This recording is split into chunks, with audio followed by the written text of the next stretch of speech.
Coming up on Good Morning Northwest, a big change at Benton County's mass vaccination site. We're talking about a surge of new appointments for people looking to get started in the vaccination process. And after some nice days, we do have a small rain chance ahead over the next couple of days. I'll tell you when you can expect it. Your forecast is coming up. From Camp KVUE Local News, this is Good Morning Northwest. Good morning and thank you for joining us on this March 3rd. I'm Neil Fischer. We hope you're having a great week thus far. I know I've loved the weather outside. Chief Meteorologist Kristin is with us. Kristin, what can we expect the next few days? Yesterday we had numbers in the 60s, and we're going to continue to thankfully have more of the same out there today. Let's get you started first with that live look. Pretty quiet out the door this morning. Now with a clear sky, we actually have a pretty chilly start for many locations, back down to either at or just below that freezing mark.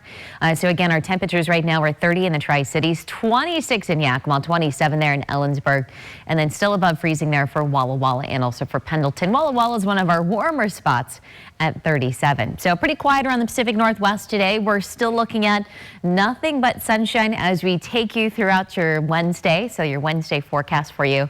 You can see by lunchtime we'll be at 53, back into the 60s today with a high of 61 degrees. Now a few changes moving in our direction could even impact us for the upcoming weekend. I'll tell you when you can expect it and what will the temperatures look like as well. Your forecast is all coming up.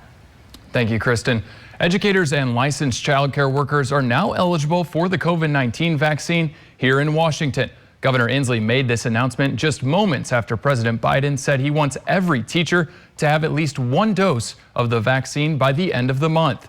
The governor is now adding this group to phase 1B1, which we are in right now. We're expecting additional information from the Department of Health in the following days, and it could take some time before Phase Finder reflects the changes. But if you are an educator or licensed child care worker, you can now begin to make vaccination appointments. And just in time for that announcement, we've learned you can once again sign up to get your first dose of the vaccine at the Benton County Fairgrounds. Previously, officials said they were focused on making sure people got their second doses on time, but with thousands of shots available, they decided to open up first dose appointments once again. We wanted to still take advantage of the vaccinations that we had available to us from the Department of Health. Therefore, we went ahead and reopened them back up for first dose vaccinations.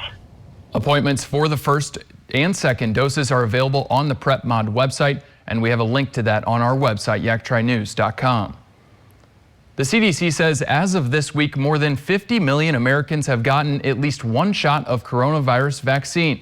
Now people are starting to get the Johnson & Johnson vaccine, which only requires one shot. It's easier to transport and store. The only problem is Johnson & Johnson has struggled to ramp up its production lines. So now President Biden says another drug maker that doesn't have a vaccine of its own is stepping in to help. Two of the largest healthcare and pharmaceutical companies in the world that are usually competitors are working together on the vaccine. Johnson & Johnson and Merck will work together to expand the production of Johnson & Johnson's vaccine. They haven't given exact numbers, but officials say this will help make sure we have 100 million doses of the one-shot vaccine by the end of June. Prosser Memorial Health workers outdid themselves Saturday. A highly organized team turned Housel Middle School into a mass vax clinic, vaccinating more than 2,200 people in one day. Well done to those people.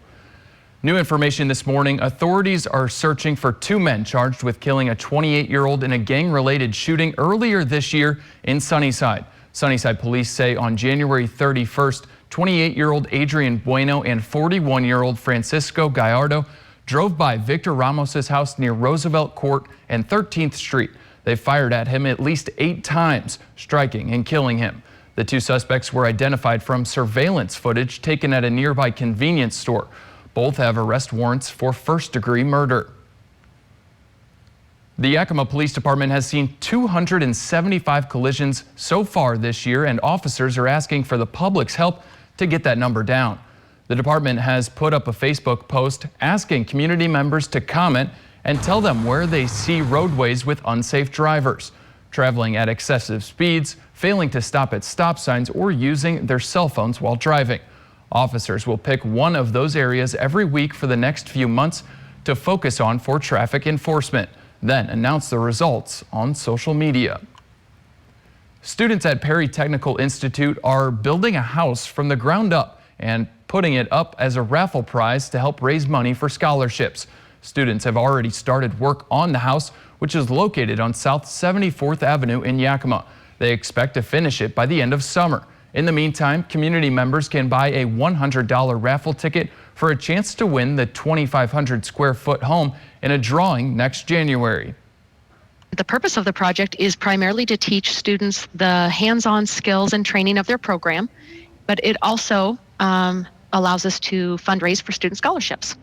6,000 raffle tickets are available, and the school needs to sell at least 4,000 to be able to raffle off the house. If they don't sell enough, the raffle winner still takes home a cash prize. Last year's winner wasn't able to get the house, but they took home more than $120,000. Community members can find raffle ticket locations online at perrytech.edu/raffle. At 5:06, let's take a quick break here on Good Morning Northwest. Before we do, Kristin, how's it looking outside? And we're looking at a beautiful day ahead for us once again, heading back into the 60s, but we have some changes that could possibly impact us over the upcoming weekend. That full forecast is coming up. Plus, why health officials are getting concerned about a recent decline in COVID testing. Welcome back to Good Morning Northwest. Some health officials are concerned about a decline in COVID-19 testing. The COVID tracking project shows test rates have dipped by a quarter since mid-January. The CDC says those tests are critical to controlling the pandemic, even as vaccinations are getting underway. The agency points to case numbers that are plateauing and coronavirus variants that are spreading. The Centers for Disease Control and Prevention is set to put out new guidance for people who have been fully vaccinated against the coronavirus. A CDC official says the agency will release that guidance once it is finalized later this week. The guidance will reportedly include a recommendation that people who have been vaccinated limit social interactions to small home gatherings. Those gatherings should include only others who have been fully vaccinated. Additionally, there will be a recommendation that people keep wearing masks and social distance once fully vaccinated. There will also be guidance for what to consider when planning travel. You may be able to breathe a little easier next time you play roulette or blackjack. The COVID-19 pandemic means more than 200 casinos must stub out tobacco products, according to the Centers for Disease Control and Prevention. The CDC's Office on Smoking and Health says this smoke-free movement probably wouldn't have happened without the concerns brought on by the coronavirus. No word yet on if any of the casinos will stay tobacco-free after COVID-19 restrictions ease and more Americans get vaccinated. Coming up on Good Morning Northwest, investigators are trying to figure out why almost 30 passengers were packed into an SUV when it got into this crash with a semi-truck in Southern California. Welcome back to Good Morning Northwest. Authorities in California are investigating whether human smuggling was involved when an SUV packed with 25 people slammed into a tractor trailer. The crash killed the driver and 12 passengers near the Mexican border. Seats of the 1997 Ford Expedition were removed, making room for more people. At least 10 who died in Tuesday's crash were from Mexico. Highway Patrol says the scene was chaotic when they arrived. Some people were ejected onto the pavement, onto the ground, that passed away as a result of those injuries. Other people were found deceased within the vehicle, and then some of the walking wounded were able to pull themselves out of the vehicles, and they were out as well. So the number of ejected is unclear because once personnel arrived on scene, there were some that were wandering around and some that were already passed away. The area became a major route for illegal border crossings in the late 1990s after heightened enforcement in San Diego pushed migrants to more remote areas. Defense officials are set to speak at a Senate hearing today about how long it took the National Guard to respond to the Capitol riot. The former chief of Capitol Police and former sergeants at arms blamed the Defense Department for not acting quickly enough. But during hearings last week, they seemed uncertain about the process of requesting that help. The Pentagon says National Guard members aren't first responders, so they can't immediately respond to a situation. The request for troops in the District of Columbia has to go through several people, including the president. The United States gets an overall grade of C- on infrastructure for 2021. That's according to the American Society of Civil Engineers.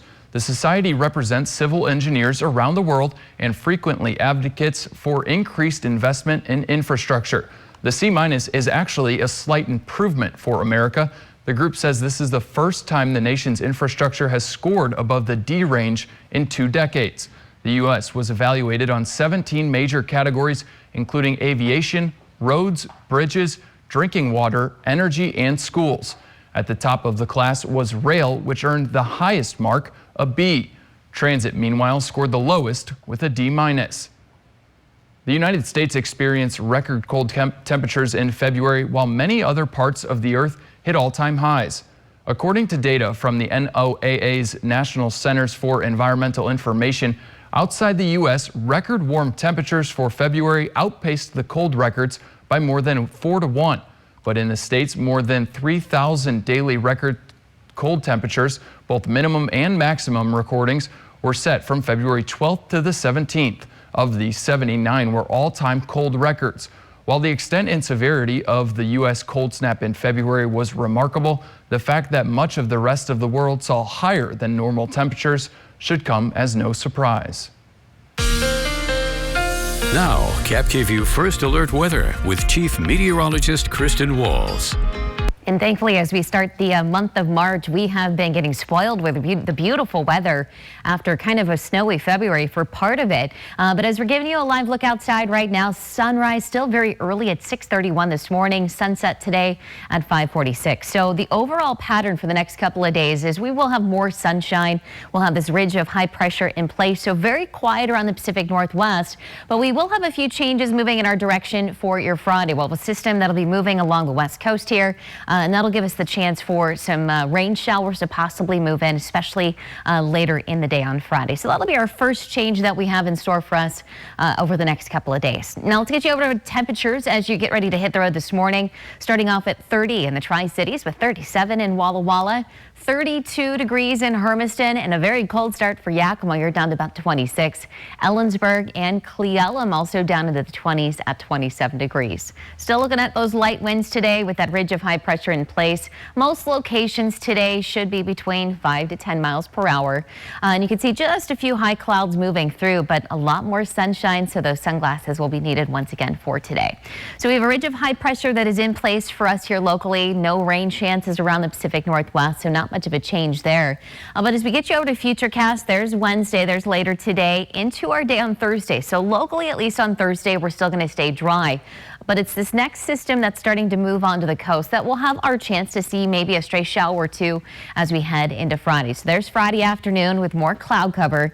We'll continue to hang on to a chance overnight Friday before we'll clear out on Saturday. So we're going to be back to a partly sunny sky on Saturday, maybe a little bit of some mountain snow left over, but we will see improvements just in time for the upcoming weekend. And with that system on Friday, we're still expecting numbers close to that 70-degree mark, so upper 60s there on Friday. And then behind that system, we will cool things down just a little bit over the weekend, back to right around average, upper 50s there for your Saturday and Sunday. By Monday of next week, we should see a high of 55 degrees.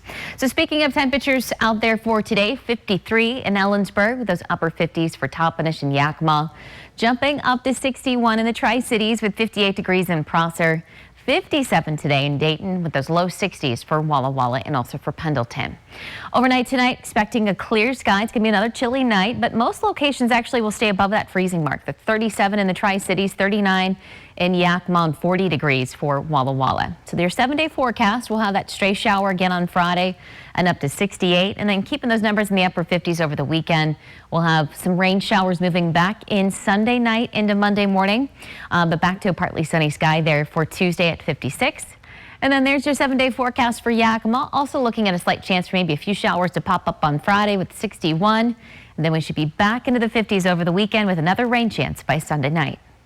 Thank you, Kristin. At 5:21, we're going to take a quick break here on Good Morning Northwest. Coming up next, the Gonzaga Bulldogs were on the fence about heading to Vegas for the WCC tournament, but they have confirmed. What to expect next.